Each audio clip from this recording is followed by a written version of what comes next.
하나님의 말씀 같이 나눠보도록 하겠습니다. 히브리서 5장 13절 14절 은혜 받으실 하나님의 말씀 히브리서 5장 13절 14절 우리 같이 한번 읽어보겠습니다. 이는 젖을 먹는 자마다 어린아이니 의의 말씀을 경험하지 못한 자요 단단한 음식은 장성한 자의 것이니 그들은 지각을 사용함으로 연단을 받아 선악을 분별하는 자들이니라.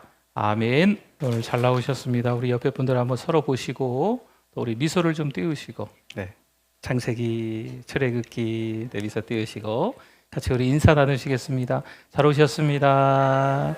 은혜 많이 받으세요. 네. 비가 많이 왔어요. 비가. 네. 저도 어제 한두 시간 잤다 모르겠어요. 비가 너무 많이 와가지고 저희 집이 이제 조금 이렇게 아파트에 이렇게 쳐다보면 집 다 보이는데 어제는 비가 너무 오니까 아무것도 안 보이더구만요. 네, 아주 무섭게 전국적으로 비가 왔습니다. 지금도 비가 조금 내리는 것 같아요. 앞으로도 비가 더 온다고 하죠. 근데 이제 강원도 강릉에는 비가 너무 안 와가지고 물 부족이 좀 있습니다. 같은 계절이라 해도 느끼는 현실이 참 다른 것 같습니다. 여러분, 계절의 변화를 우리가 몸으로 먼저 느낍니다. 창문을 열면 바람이 달라졌고 하늘빛도 가을을 말해줍니다. 따뜻한 차 한 잔이 생각나기도 하고 겉옷을 꺼낼 때 굳이 말하지 않아도 가을이구나 라는 게 느껴집니다. 이처럼 몸이 계절을 먼저 감지하듯 우리 영혼에도 그런 감각이 살아있다면 지금 내가 하나님 앞에 어떤 상태인지도 분별할 수 있을 것입니다. 하지만 그 감각이 무뎌지면 예배를 드려도 마음이 멀고 말씀을 들어도 감동도 없고 기도 가운데 내 영혼이 잠들어 있는 거죠.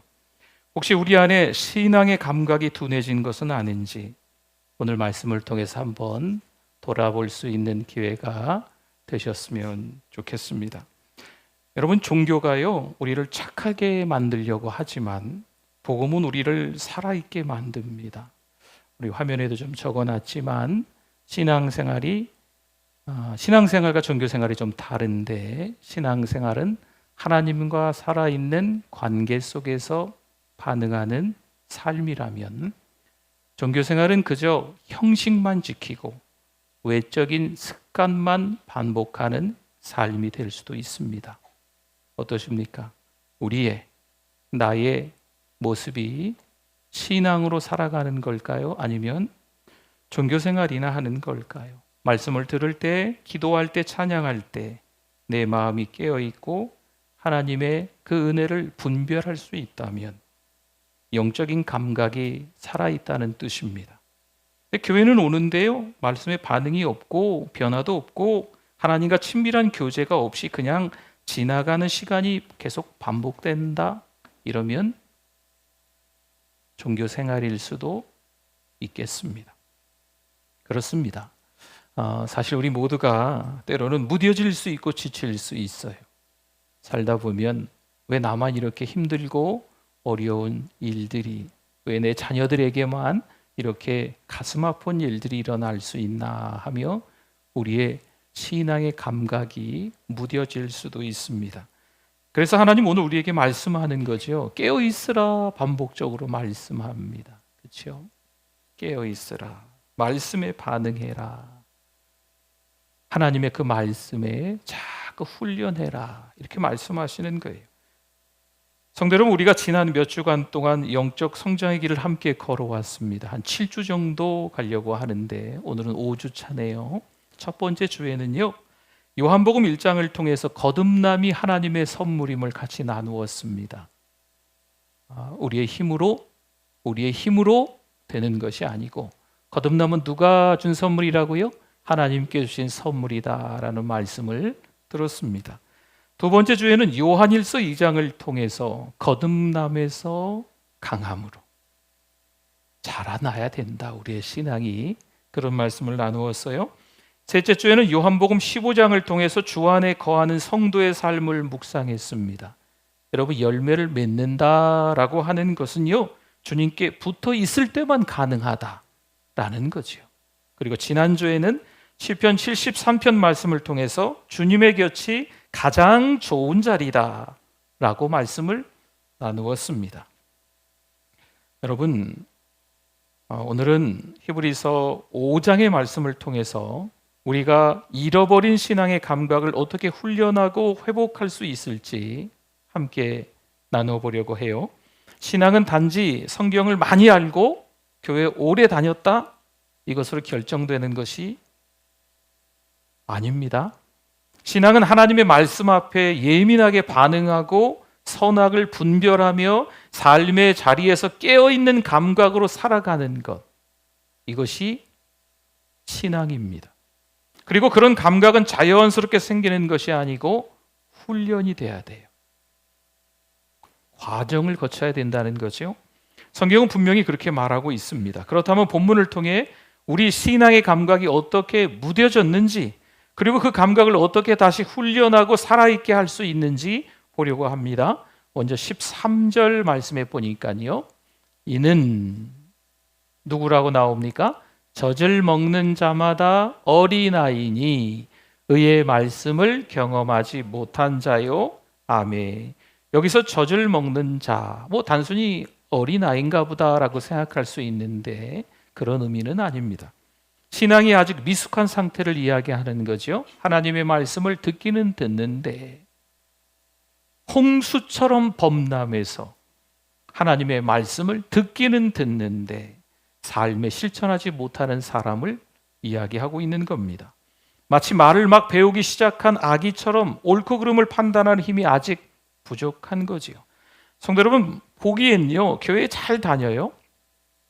예배에도 잘 빠지지 않습니다.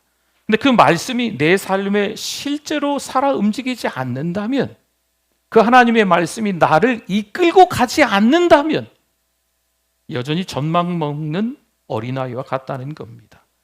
때로는 우리가 우리 손 안에 핸드폰이라는 게 있잖아요. 유튜브 들어가면 진짜 하나님의 말씀이 홍수처럼 범람해 있어요.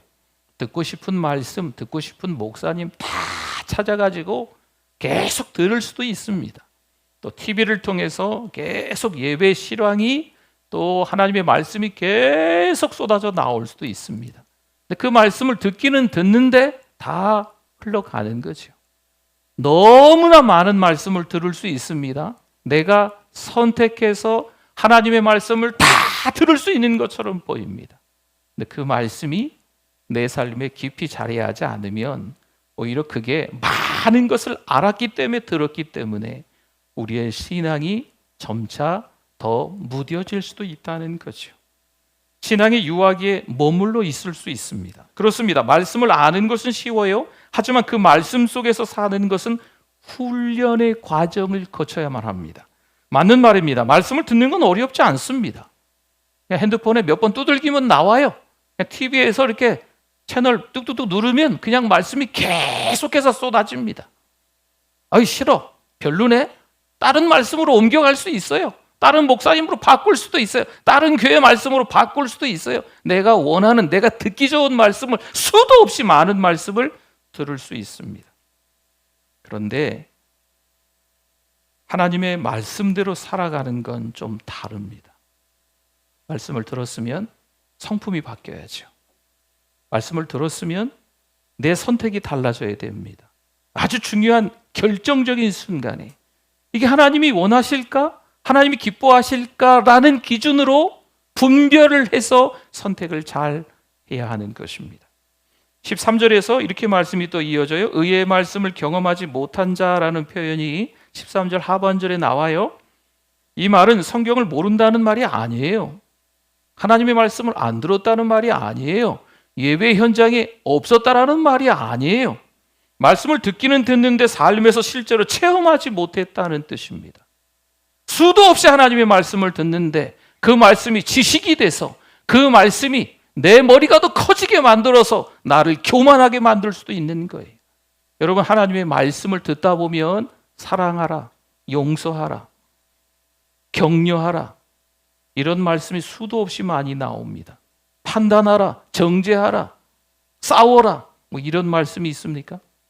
근데 하나님의 말씀을 듣는데 자꾸 들으면 들을수록 목사님을 공격하고 주변에 신앙생활을 잘하는 사람들이 하나님의 말씀대로 살아가지 못한다고 해서 자꾸 판단하고 정죄하고 이러면 말씀을 많이 듣기는 들었지만 그 말씀을 잘 소화하지 못한 겁니다. 용서를 말로는 알지만 실제 용서하지 못하는 거죠. 하나님의 인도하심을 믿는다고 말하면서도 중요한 결정을 내릴 때 하나님께서 어떤 걸 더 기뻐하실까? 하나님이 흐뭇해 하실 수 있는 선택이 무엇일까? 이게 아니고 내 기분과 감정에 따라서 선택을 하는 거죠. 그러면 말씀이 나를 이끌어가는 삶이 아직은 신앙의 유학이라 아닌 거예요. 여러분, 말씀이 내 삶의 기준이 되지 않으면요, 내 감정이 신앙을 끌고 가기 시작합니다. 감정에 따라 신앙이 좌우되면요, 기분 좋을 땐 다 좋아요. 듣기 좋아라 누가 이야기해주면 다 좋아합니다. 모든 게 다 좋아 보여요. 근데 기분이 좀 불편하면 다 싫죠. 조금만 힘든 일이 생기면 기도도 안 돼요. 에이, 오늘은 예배도 안 갈래. 왜 안 왔어요? 부부 싸움이 있으니까. 왜 안 왔어요? 집에 뭔 일 생겼으니까. 돈 문제가 생겼으니까 교회 안 나와요. 하지만 말씀을 중심에 두고 살아가는 사람은 다릅니다. 환경이 흔들려도 말씀 위에 굳게 서 있습니다. 여러분, 이게 진짜 성숙한 신앙인 거예요. 야고보서 1장 22절에 이렇게 말씀합니다. 같이 한번 읽어보겠습니다. 너희는 말씀을 행하는 자가 되고 듣기만 하여 자신을 속이는 자가 되지 말라. 아멘. 말씀을 많이 듣고도 행하지 않으면 자신은 믿음이 좋은 줄로 착각할 수 있어요. 왜요? 말씀을 너무 많이 들었거든요. 한 주간 동안 하나님의 말씀을 너무 많이 들었거든요. 그러면 내가 어느 정도 신앙이 많이 자랐구나 라고 영적인 착각을 할 수 있는 겁니다. 하지만 실제 삶은 아무런 변화가 없어요. 여러분, 죄송해요, 이런 표현을 써서. 껍데기 신앙인 거죠. 그래서 말씀을 듣는 데서 멈추지 마시고 말씀을 살아내는 데까지 나아가야 됩니다. 나는 많이 들었어. 나는 많이 알고 있어. 성경에 대해서 모르는 게 없어. 여러분, 이게 중요한 게 아니고 그 말씀대로 지금 내가 살아가고 있느냐. 이게 중요한 거예요. 존 오트보그가 그의 책에서 이런 이야기를 썼어요. 베드로가 무리를 걸었던 장면을 언급하면서 이 책을 좀 추천하고 싶었는데 2003년에 나온 책인데 품절이 되는 바람에 내용만 잠깐 말씀드립니다. 예수님이 무리를 걸으실 때 배 밖으로 발을 내디딘 사람은 베드로 한 사람뿐이라는 거죠. 그 배 안에 베드로를 포함해서 또 다른 제자들이 있었잖아요. 그런데 물 밖으로 나와서 그 바다 위에 발을 내디딘 사람은 누구예요? 베드로 한 사람뿐인 겁니다. 여러분, 믿음은 생각이 아니라 발을 내딛는 거다라고 그 책에서 저자가 이야기하고 있어요. 생각만 해서는 안 된다는 거죠. 말씀이 나를 이끌 줄 알면서도 가만히 있다면 그건 아직 걸음마 단계에 머문 신앙이라는 겁니다. 이 존 오토보그가 또 다른 책을 썼어요. 이번에 9월 추천 도서기도 한데요. 인생 영생이 되다라는 책입니다. 그 책에 보면 이런 한 구절이 있어요. 구원은 죽은 후 천국에 가는 티켓이 아니다. 지금 이 순간 예수님과 함께 살아가는 삶이 곧 뭐라고요? 영생이다라는 내용을 써놨습니다. 우리가 단지 천국 입장권을 받기 위해 교회 다니는 것이 아닙니다. 예수님은 지금 오늘 우리의 일상 가운데 함께 살아가기를 원하십니다. 영생은 먼 미래가 아니라 주님과 함께 살아가는 오늘의 삶이라는 거죠.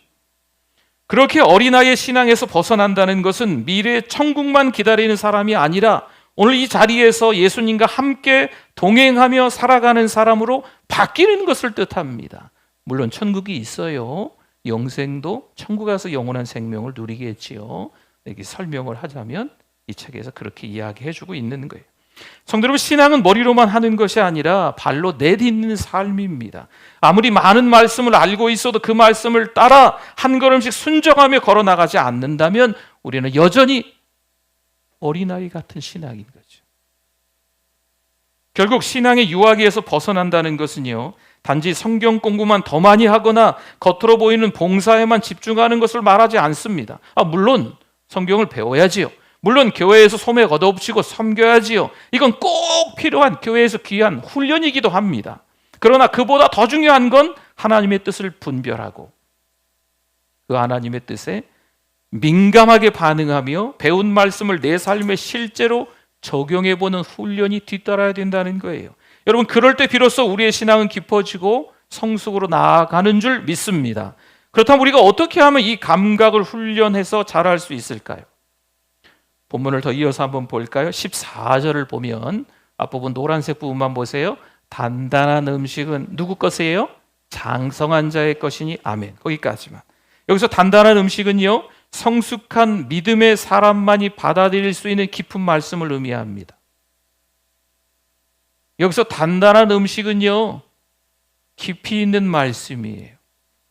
젖을 먹는 어린아이에게는 단단한 음식을 줄 수 없어요. 신앙도 어느 정도 성장해야 깊은 말씀, 깊은 뜻을 감당할 수 있습니다. 이 구절의 핵심이 뭘까요? 장성한 자라는 표현입니다. 이 말은 나이가 많다, 이런 뜻이 아닙니다.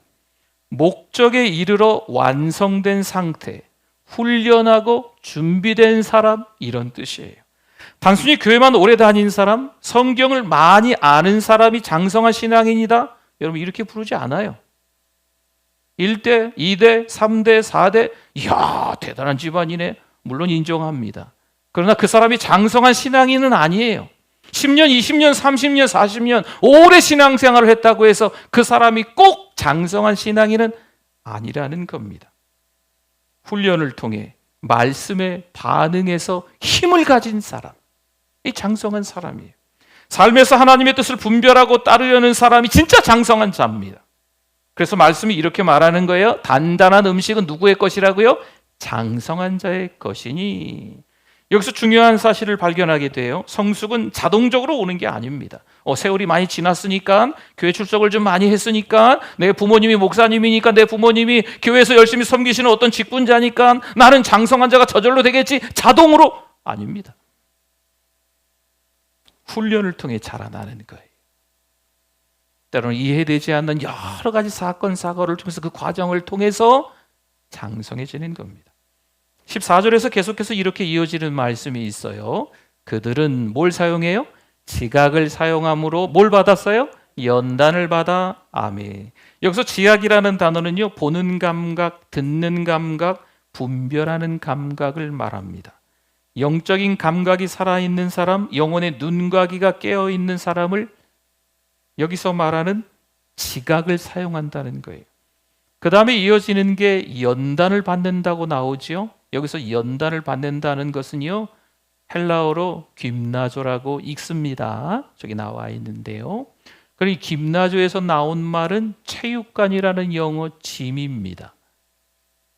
그럼 뭘까요? 연단을 받는다라고 하는 것은 반복적으로 운동하는 거예요. 반복적인 훈련이 있다는 거죠. 그럼 운동하려고 그 체육관 같은 데 가잖아요. 그렇죠? 헬스장, 피트니스 센터라 그럽니까? 반복적인 연습을 통해서 감각이 길러진다는 것입니다. 예를 들면 이런 거예요. 처음에는 아무리 좋은 악기라도 연습을 하지 않으면 엉망인 소리가 나지만 반복해서 익히다 보면 나중에 손끝만으로도 자연스럽게 연주한다는 겁니다. 저도 예전에 20살쯤 오간될 때 기타를 배웠어요. 기타가 소리가 안 나는 거예요. 소리가 나긴 나죠. 옆에서 시끄럽다고 그만하라고. 근데 이게 잡다 보면 막 굳은 살도 배기고 이러다 보면 줄을 잘 잡거든요. 그러면 소리가 나요. 그렇죠? 곡을 하나 치면 그럴싸하게 곡이 좀 되는 겁니다. 시간이 지나야 돼요. 중간에 때려치면 안 돼요. 시간이 지나면서 그 코드를 딱 잡았을 때 그 곡이 완성되는 거죠. 여러분, 신앙도 마찬가지입니다. 처음엔 하나님의 뜻이 무엇인지 잘 몰라도 매일 말씀 앞에 서는 거죠. 그리고 기도하는 거예요. 주님의 뜻에 순종하는 연습을 하다 보면 우리 안에 그 감각이 자라게 됩니다. 성도 여러분, 신앙이 자라기 위해서는 반드시 이런 훈련이 좀 필요하다는 거예요. 한번 은혜 받은 경험만으로는 성숙해지지 않습니다. 나 30년 전에 할렐루야 하며 은혜 받아서 주를 위해 살기로 다짐해서 그 이후에 늘 은혜 가운데 살아서 거짓말. 30년 전, 40년 전 한 번 은혜 받은 걸로 지금까지 살지 못합니다. 잘 떠올려 보십시오. 10년 전에도 은혜 받으신 게 있을 거예요. 지난주에도 은혜 받으신 게 있을 거예요. 오늘도 은혜 받으신 게 있을 거예요. 그래서 오늘을 살아가는 거예요. 여러분, 은혜는요, 오늘 받으면 오늘을 살아가는 거예요. 내일의 은혜를 오늘 미리 땡겨서 받는 게 아닙니다. 하루하루 말씀 앞에 머물고 말씀에 순종하고 기도하며 분별력을 키워가야 합니다. 어떤 분은 이렇게 말씀하세요. 난 참 감이 좀 없어서 말씀을 봐도 잘 몰라요. 그러나 훈련하면 달라지는 거예요. 말씀을 읽다 보면 무슨 뜻인지 모르겠어요. 그냥 읽으세요. 성경을 읽어 나가시는 분들이 있잖아요. 우리 공동체 성경을 읽기도 지금 한 100여 명 이상 참여하시는데 모르는 말씀이 있어요. 물론 멈추어 서서 그 말씀이 무슨 뜻인지 생각도 해보고 찾아보는 것도 필요한데 어느 날은 그냥 지나가도 돼요. 그럼 한참 지나가다가 지나온 그 말씀이 깨달아지기도 하고 다시 한번 그 말씀을 볼 때 깨달아지기도 하는 거예요. 여러분, 이게 시간이 좀 걸리는 겁니다. 시간이. 어느 날 한 젊은이가 늦은 밤 교회당에서 기도하고 있어요. 하나님, 제 신앙이 너무 미숙합니다. 말씀을 봐도 잘 모르겠어요. 기도해도 하나님이 지금 응답하신 건지 안 하신 건지 잘 모르겠습니다. 이때 하나님께서 그분의 마음에 감동을 주셨어요. 그러니까 매일 나와 함께 연습하자. 너는 지금 그 신앙이 자라나고 있단다. 성도 여러분, 하나님은 우리가 완벽해서 쓰시는 분일까요? 아니죠. 훈련되고 있기에 쓰시는 분인 줄 믿습니다. 오늘도 하루에 말씀 앞에 서고 조금 더 주님께 반응하려는 그 마음을 하나님은 기뻐하시는 줄 믿습니다. 여러분, 우리 자신들에게 이런 질문을 좀 해보십시오. 내 신앙의 감각은 지금 자라고 있는가? 작년에 비해서 오늘 내 믿음이 더 깊어졌는가? 말씀 앞에 내 마음이 민감하게 반응하고 있는가? 아니면 여전히 말씀을 들어도 별로 감각이 없고 은혜가 없고 깨달음이 없는가?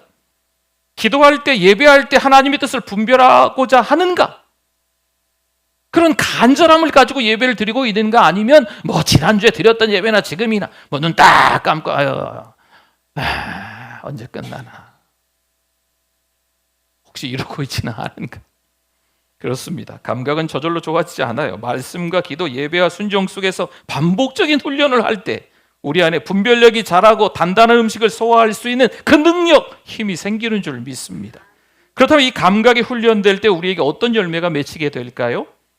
마지막으로 감각이 살아난 성도가 어떤 분별력을 갖게 되는지 한번 봅니다. 14절이 이렇게 마무리가 돼요. 노란 부분 한번 읽어주시겠어요? 그들은 지각을 사용함으로 연단을 받아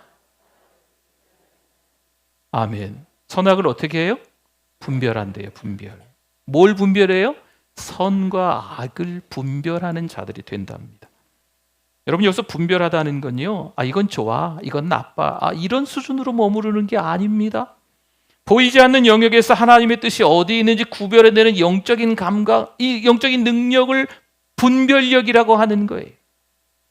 고민하고 염려하고 갈등이 있는 충분한 그런 상황과 환경이지만 당연히 하나님께서는 이걸 선택하시라 할 거야 라는 믿음의 선택. 여러분, 이게 영적 감각, 영적 분별력이에요. 세상이 말하는 기준이 아니라 하나님이 기뻐하시는 뜻이 무엇인지 아는 감각이지요. 성도 여러분, 우리가 살아가는 이 시대는요, 너무 많은 정보가 있습니다. 너무 많은 소식들이 들려요. 그렇죠? 저는 뉴스를 잘 안 봅니다. 근데 어쩌다가 뉴스를 볼 때가 있어요. 그래, 조금은 알아야 되잖아요. 네. 돌아가는 세상 이야기, 정치 잘 모르지만, 근데 이걸 들었을 때, 와, 깜짝깜짝 놀랄 때가 한두 번이 아닙니다. 때로는요, 신방 갔다가 아내랑 이렇게 걸어가다가 아니면 뭐 이렇게 제가 이렇게 걷기 운동을 조금 하다가 주변에 우리 어른들이 이 핸드폰 가지고 다니면서 뭐 틀어놓고 크게 틀어놓고 다니는 어른들이 많이 계세요. 저도 들리잖아요. 근데 다 가짜 뉴스예요. 진짜 얘기가 아닌데 어른들이 너무 열심히 듣고 계세요. 아유, 저기 어르신 그거 가짜예요. 옆에 가서 이야기해 드리고 싶을 정도로. 여러분, 세상에 얼마나 많은 소식들이 있는지 몰라요. 진짜인지 가짜인지 구별도 안 될 정도로 여기서 뭐라 그러고 저기서 뭐라 그러고, 와, 그냥 이 세상의 소리가 우리를 정말 정신도 하나도 없게 만들어요. 어떻게 해야 될까요? 세상의 기준은요, 하루가 다르게 바뀌고 사람들의 의견도 갈피를 잡기 어렵습니다. 그럴수록 우리는 하나님의 말씀을 기준 삼아 분별할 수 있는 눈이 필요한 줄 믿습니다. 영적인 감각이 살아있는 사람은요, 사람들이 다 좋다고 말해도 이거 하나님이 보시기에 옳은가? 이걸 먼저 생각해야 돼. 모두가 다 가는 길이라도 기도하면서 주님, 정말 이 길로 제가 가는 게 맞습니까? 하나님께 여쭤보셔야 돼요. 분위기에 휩쓸리지 않고 말씀에 반응하는 거죠. 반대로 영적 감각이 무뎌진 사람은 어떨까요? 세상 기준, 세상의 흐름에, 세상의 이런 쓰나미에 그냥 밀려가는 거예요. 그래서 결정하고 그래서 행동하는 거죠.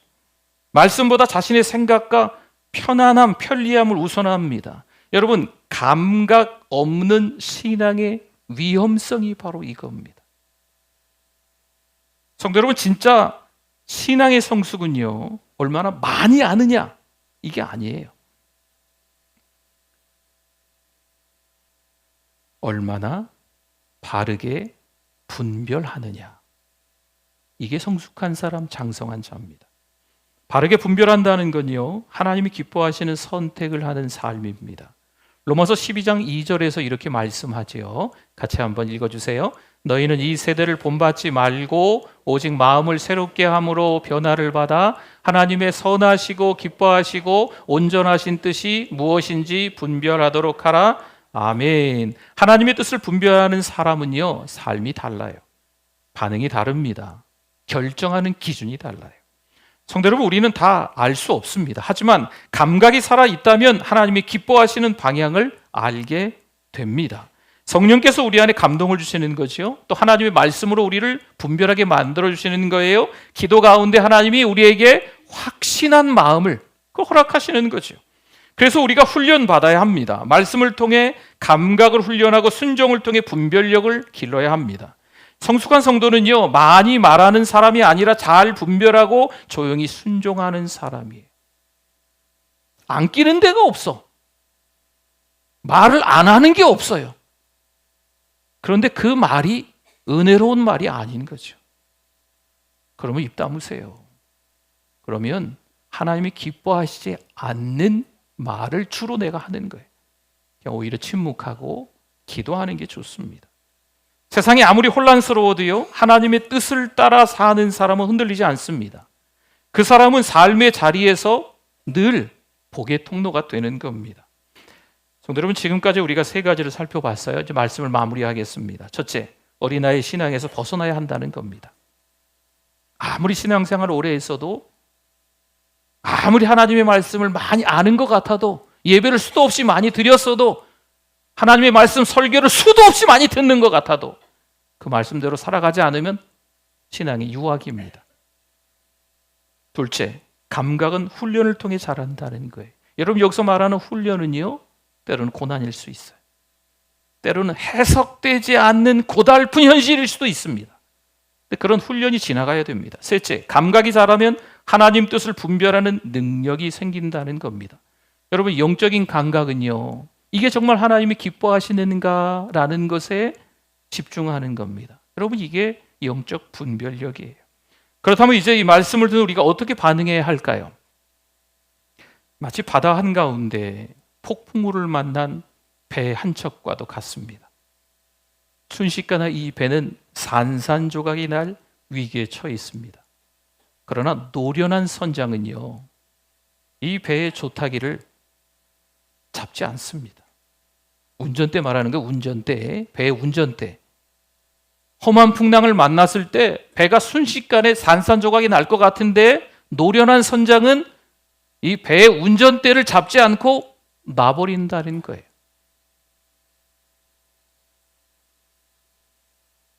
오히려 운전대를 잡고 방향을 잡으려 하면 위험해지기 때문입니다.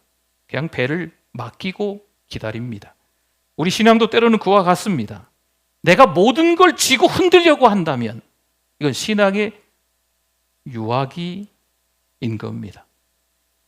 너무 힘들다. 너무 어렵다.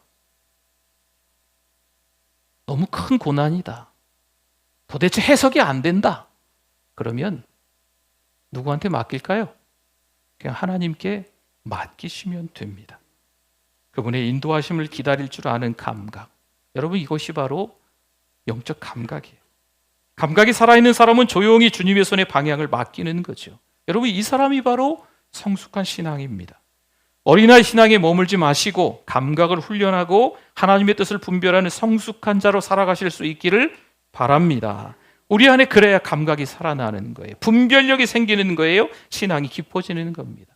물론 우린 공사 중 맞습니다. 여러분, 길 가다가 공사 현장에 공사 중 그 밑에 또 써 있는 글귀가 있어요. 통행에 불편을 드려서 죄송합니다. 우리가 공사 중이라니까요. 우리로 인해서 우리 가족이, 우리 주변의 지인들이, 우리 성도들이 좀 불편할 수도 있어요. 그러나 오늘 이 말씀 앞에서 다시 한번 우리가 하나님의 말씀대로 살아가야 되겠다 결단할 수 있기를 소망합니다. 말씀을 듣고도 무뎌지지 않고 주님의 마음을 분별하고 그 뜻에 민감하게 반응하는 성숙한 여러분들 되실 수 있기를 바랍니다. 이 가을 우리 신앙의 바람도 새롭게 불어오기를 바랍니다.